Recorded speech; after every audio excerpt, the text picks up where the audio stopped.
Hi friends, thank you for joining us today. My name is James and I would like to invite you to join us on a very special journey, a journey through the life of the greatest man that ever lived, the man known as Jesus Christ, and his amazing legacy that continues to challenge and inspire us even today. Now, even if you're not a believer, you benefit from the fact that this man Jesus walked the earth. Think about where you live and all the different hospitals and charities and other organizations that are living out Jesus' teachings on kindness and love and compassion. Regardless of where you may be on your life's journey, it would greatly benefit you from studying about Jesus' legacy. Now, the fact that Jesus lived is a very well-established historical fact. The next lesson we'll be talking about the 4 biographies given to us in the New Testament, known as the Gospels. The word gospel means good news. They were either written by people who knew him personally, like Matthew and John, or people who worked closely with people who knew him personally, such as Mark and Luke.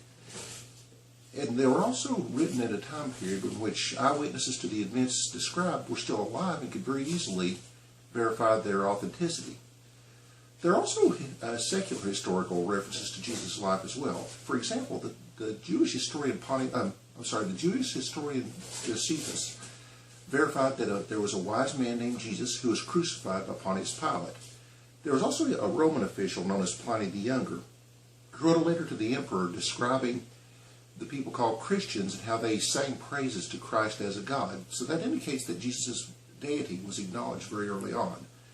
Also, the Hebrew Talmud describes Jesus as having done miracles. Admittedly, it was doing it to dismiss him as a, quote, magician, but still that does verify Jesus' supernatural power, and it also goes against the notion that his life was simply reassembling of a bunch of pagan myths. The name Jesus Christ is the English form of the Hebrew name Yeshua HaMashiach, which means anointed Savior. To understand the meaning of the word Savior, if you grew up reading comic books the way I did, think of the Savior as being the hero that comes to save the day. Jesus was the greatest hero that ever lived, as you'll see as we go through this study. Now, he was born in a very tiny town known as Bethlehem in the Roman-occupied Holy Land.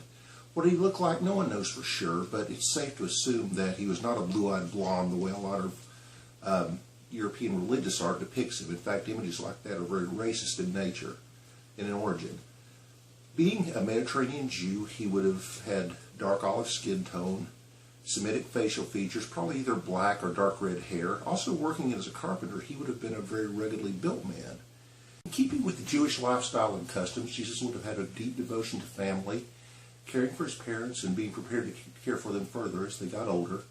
He would have attended the synagogue regularly to be taught in the Hebrew Scriptures, and given the amazing knowledge he would later demonstrate in that area, no doubt he spent a great deal of time in that pursuit. Okay, so explain a little bit about what our studies will be like. My general goal is to put out a 5 to 10 minute video every 2 weeks or so, each dealing generally with a specific event in Jesus' life.